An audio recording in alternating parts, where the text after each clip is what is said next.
Hey guys, this is Control, back at you with another Wild Basics video. Today, we're running towards a Reno deck. This is Zaus's Renolock list that he just hit rank 1 with on Europe. So we're going to take it over to North America and try and dominate ladder with it here. So this build of Renolock is fairly similar to old ones that I would play back in the day, like old versions that I would hit rank 1 with all the time. But some key differences are just like some updates basically with new cards. So you got stuff like Nomfratu, which is really good against the combo decks in Wild right now. You got the good old Cobalt Librarian Dark Pact, which kind of replaces the PO actually, as you can still do like the Sylvanas Dark Pact combo and heal instead of do nothing with it. Only issue is you don't have PO to trade up with now, but it's just basically extra add to aggro to combat all the paladins that are on ladder. And one of the reasons why this deck is good is because it can combat paladin really well with cards like Defile, Dirty Rat, Doomsayer, you know, Death Lords, all that kind of jazz. Other new inclusions to this deck that are cool are stuff like Zola to be able to dupe your Kazakuses, which is really sweet. Just any card in general that offers a lot of utility in any matchup, even just like, you know, another Dirty Rat against an aggro deck, save another Taunt, or like another Mal'Ganis against a slow deck, save another big boy. Just in general, really good. I compare this deck kind of like to Cube Block, so it's fairly similar to that, but obviously no cubes. But the general premise of the deck is very similar, although you do have, you know, your Renos and your Kazakuses of the world to help you, you know, so just like different powerful cards on the list. I would say overall this list is a little bit weaker than Cube Block, but you know, it's definitely different, and change is always nice. And there's nothing wrong with wanting to be able to play a Renolock deck over a Cube Block deck, because they're both very good, and obviously this is a rank 1 legend viable deck, so it's also very, very good too. Top end of the deck is very similar again, and why I would say that they're very similar. Let's just repeat that word over and over again. But the Gul'dan and N'Zoth basically are the exact same top end for Cube Block. In this list, you have a couple different demons with like the Dreadlord, which you wouldn't run in Cube Block, and you have Geist as well, which is really cool. So that's super good against like Inner Fire Priest. You know, just remove the Inner Fire. That's why I call it Inner Fire Priest. Get rid of the Living Roots from Malleus Druid, and obviously Jade Idol from Druids as well, which is really good. But yeah, it's like a decent brief overview of the deck. It hasn't really changed too much. Just like some newer cards have been added. Warlock's got some more tools, so it's like, hey, why not just throw them in Renolock and take it out for a spin? And that's exactly what we're gonna do today. Is take this bad boy out for a spin. Let's hop into some games. How many times can I say similar in one sentence? Hijo won the tournament 3-2 in the final, man. Gul'dan versus Jaina. You asked for it. Your soul shall be mine. Mage is scary, man. I like Deathlord and I like Hellfire because they both say you're not hitting me in the head, and then this card is like, you know what? On the coin, it's really good because most of the minions that Mage should be playing are 3 health. So with the coin on turn 4, you have like a guaranteed clear for them, which is really good. Deathlord kind of doubles your board until then. It's really, really good too. In general, I'm really, really happy whenever I'm playing against Secret Mage and I'm on the coin, because the ability to test for counterspell is just absolutely imperative as far as winning goes. It's honestly just night and day.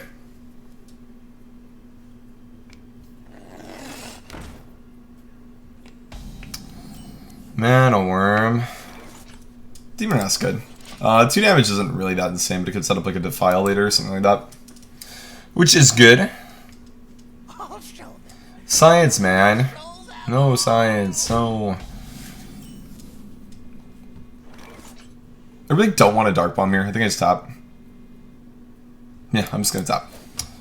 I'm really not too concerned with my life total right now. Obviously, I have no healing cards in hand, which would be really great to pick up. But I think I'm okay here. Gizmo sending love less than 3. Hey, thanks for the love, Gizmo. Control sending some love back, buddy. Appreciate the bits, man. Thank you. Be having a good day, dude.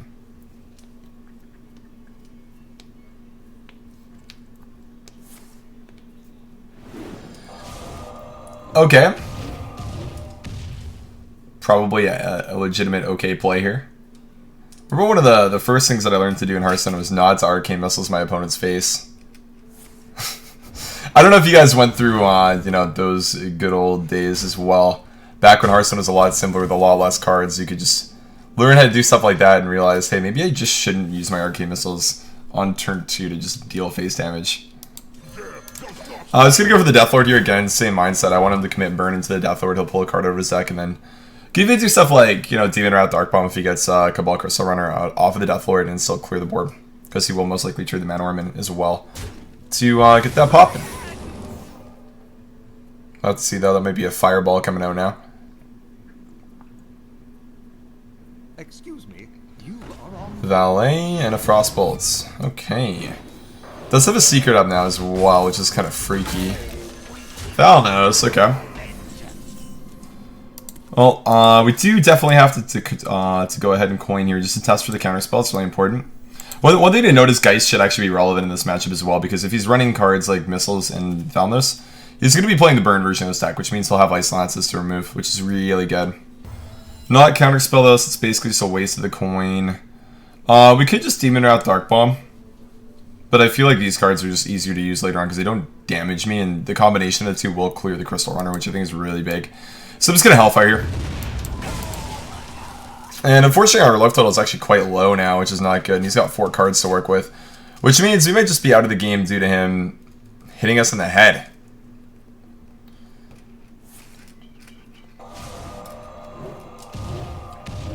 Okay, playing around that Geist, I dig it.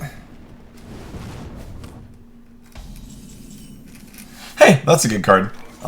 So when I draw this when I'm playing Reno Mage, I'm usually pretty happy. So I'm just going to play Doomsayer here so I can get the Dark Pact off. I've already came to the conclusion that it's not counterspell. If it is Explosive Runes, my Doomsayer goes down on 1 health, which is really good. It doesn't make me take any damage. And if it's Polymorph, I can just Dark Pact the Polymorph minion. If it's Entity, it's really funny as well. He doesn't have a board, but sometimes this happens where you Doomsayer and it's a Mirror Entity. And you can actually get it copied. So let's see Explosive Runes. Let's just heal for 8. I'll tap 2 actually because I have Reno. So we tapped and we Dark Pact. And we should be feeling really confident about this game. So we Reno Jax and then we play the Geist, is how it works in most cases.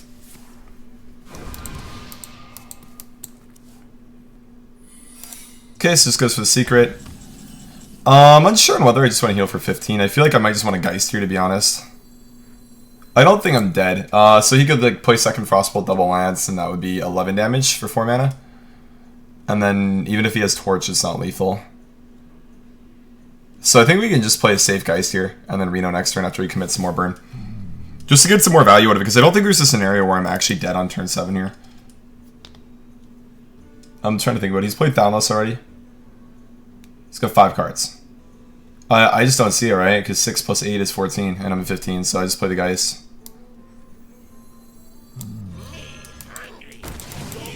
One thing to also notice, he can't play Lance if I Geist, so that's even less damage. And one of them was actually in his hand there, which is kind of freaky.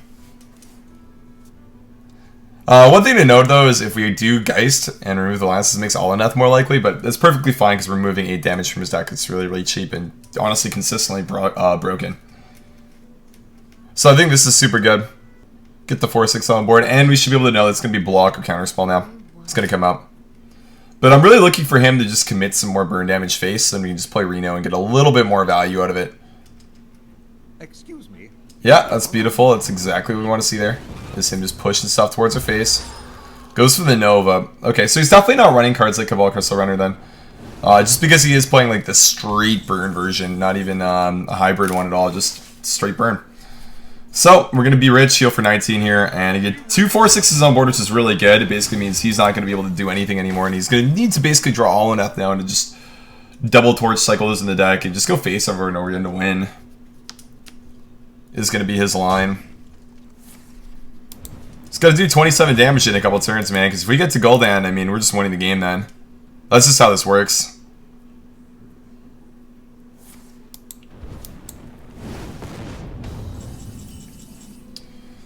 Well, I mean, we could say bye-bye to Alaneth if we play Gnome-Feratu here.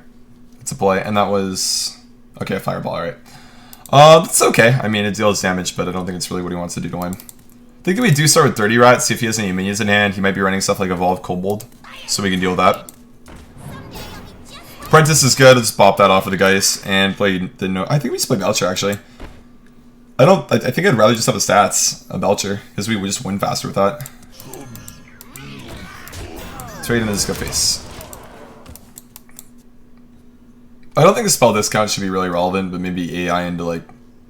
I mean, I guess the trade just doesn't make sense outside of protecting Belcher's life. It's hard to say whether that was good or not, because it could just be unnecessary at this point.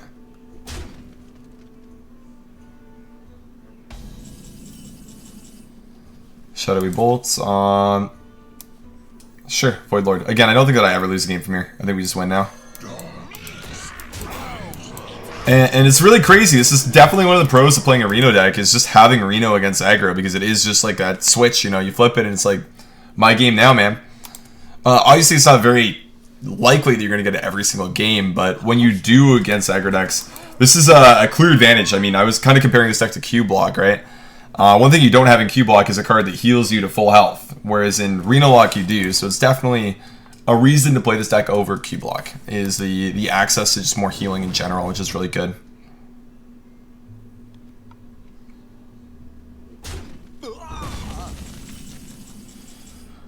And we're going to be able to pop the block here. Is there a really good way of doing it? Go face for this, go face for this, go face for this, and face this. Get the block up, and let's play Golden just to heal for 5, be extra safe. I mean, why not, right? Trade the Mana Worm so he can still draw a secret from his deck. Don't give him higher odds, better cards. Not that it matters. Again, we just win. Siphon Life has never looked so good before, man. Never looked so good.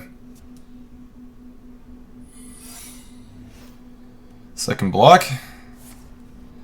And the torch. I love how he's still playing, man. I really love it. He's just believing in the heart of the cards. You know, I actually disconnected yesterday from a game that I won, like, every single time, so... but you know, the Zola Reno should just, force a concede here. Golden Reno, too. Let's get rich again, hit him in the head, and, you know, get the W here. Second block, wow, okay. But yeah, we get 2 Renos on board, back at 30 health, I mean... Pretty confident about this one, guys, and we do get a W, that's good. That one was kind of close, man, to be honest. That was close. No, I changed where the list is on the screen for Deck Tracker, and it's way too small with Reno decks. I just don't play Reno decks anymore very often, so that's why it's small. I'm not going to change it, guys. Sorry, it's hard to look at. The deck code will be in the comments for the video, as per usual, though, so you'll be able to find it that way. Gonna run it back against the Mage. So, against the Burn Mage, Defile is not going to be good, because he doesn't run 1 health minions. Hellfire, again, is still good. I don't really like the Belcher, though, and, yeah, I'm on the coin again, so keeping Hellfire with the coin again, with the same logic where you get a player on counterspell is really good. One thing that we didn't see that game, though, was a counterspell, right? He might just run blocks, and that's it. So we might not even have to play around that, to be honest. We might just say, you know, he's only going to be running Ice Block in his deck. And I definitely think that's very possible. So, if we go to the tracker, this is one thing you guys can do if you do have Hearthstone Deck Tracker installed and you play against times. Just fairly common on Wild Ladder. Is you can look at the cards they're running, right? So you can look at how bad a Dirty Rat would be for you here. In most cases, it's not that good, but I gotta do something. I probably still would prefer to tap. I don't think having a 2/6 is really beneficial. But you can just check their deck list and just see. I mean, I pull a 2-drop brilliant most of the time. Or nothing. But I still think tap is better. Just need to get cards. My anti-kill bot. It's a card. But yeah, it looks like for Secret 2 is just running runes and block though. So we don't have to play around counterspell. I don't think without the secret package she'll run more than 4. So that's good. Counterspell is one of those ones that when you play a mage, if your opponent's on the play, it's just so good. When they have the coin, counterspell just really sucks because you can just hold it and play around it forever. But if your opponent doesn't have a coin to test counterspell with, it's usually pretty backbreaking. There's the runes or the block. Let's play Mom, I guess. Tap Mom. Tap Mom. I like cards. Let's get some cards.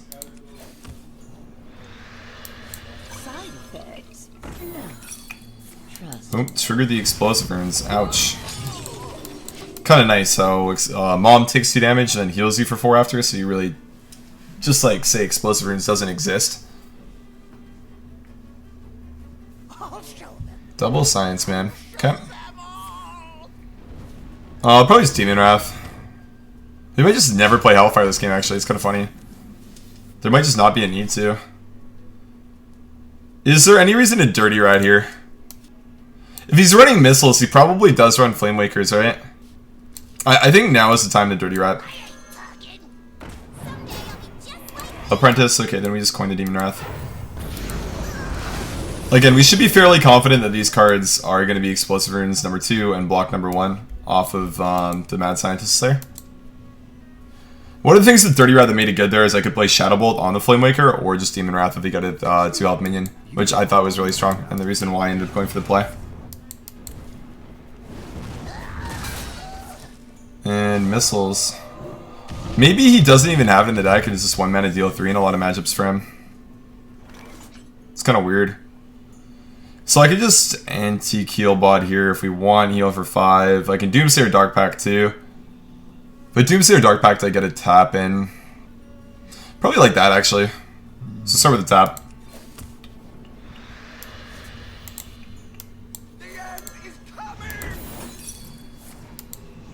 Yep, perfectly fine. Again, it's just really good on the Doomsayer because the Doomsayer 1 tanks the Explosive Rune so I don't take any damage, and 2 lets me heal for 8. Board's not that threatening. Just gotta maximize our healing this matchup, I think. Big deal is gonna be if he has Elleneth, and that's the test right there on turn 6, and he doesn't. So I think we're gonna be in a decent spot here. Got some big demons in the hand. I probably won't even tap anymore, to be honest. I think I just like Shadow Bolt plus Deathlord and then Heal Bot next turn. I say that I don't tap because I don't want to take any more damage. I just want to get to Gul'dan and start using Siphon Life every turn. And heal for 3.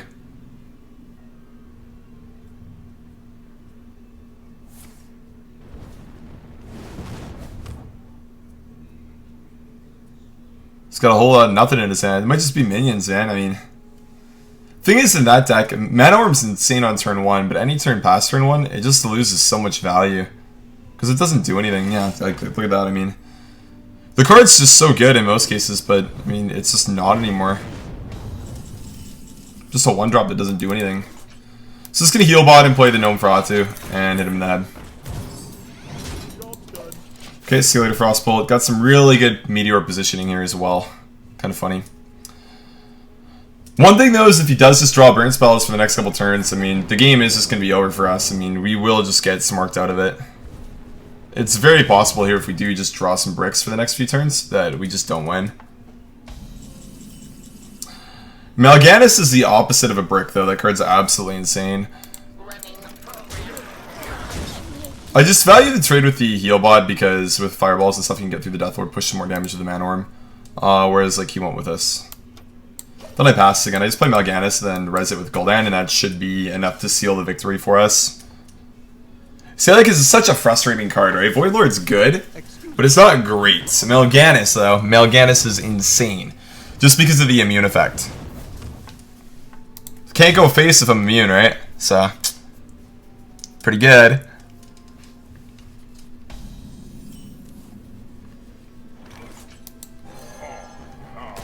So play Mal'Ganis, and do we just drag stuff face? I think we just drag stuff face. You can always think long and hard about your Hearthstone turns, but a lot of the time what's going to be right for you is just to drag stuff face. When you're playing a deck like this in, you know, this exact matchup. Which isn't all that common, and honestly I've got pretty decent panouts both games. Like last game, the Skulking Geist was really good to eat up the Lance. The Lances, I should say. And in this game, like, just getting Mal'Ganis is really good. Because if we didn't have Mal'Ganis to heal us for 7 again, I think we'd be in a pretty bad spot. It's my favorite wild deck to play. Combo Priest, probably. Okay, I like Control Warrior a lot, too.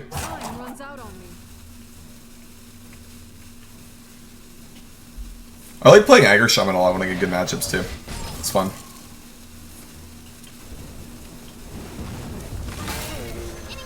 Aww, doesn't draw the Seeker, man. It sucks. Not that he has any left in the deck. I mean, this card is always going to be Ice Block in his hand here. So he doesn't really do too much. That does not feel too good. It's going to go for the Coil here. See what we pick up. Kazakus is really good, so we'll play that. Look for like a 5-mana health armor potion. 5-5s are fine. Take a 5-5, I guess. And armor is beautiful. Gotta love that, man. Kazakus is just great. That's another reason why you should play this deck. So you can play Kazakus. And one buff with the demon, right, is it's a 5-5 demon, and we have Mal'Ganis on board, so it does get buffed. The Cabal Demons can actually also come back from Gul'dan, which is sweet too. It's really, really cool. Can't forget Pyro Warrior. I like Pyro Warrior a lot, but I don't really like it right now because it's not that strong. It's kind of demoralizing to play, to be honest. So maybe just tap Reno and win.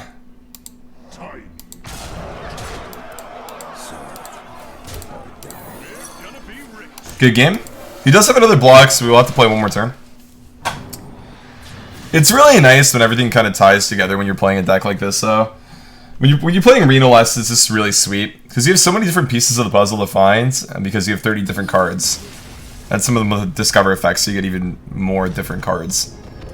And just coming to the conclusion and winning games with it always feels rewarding to me when I haven't played Reno decks in a while. Good game, though. Stabilized, again.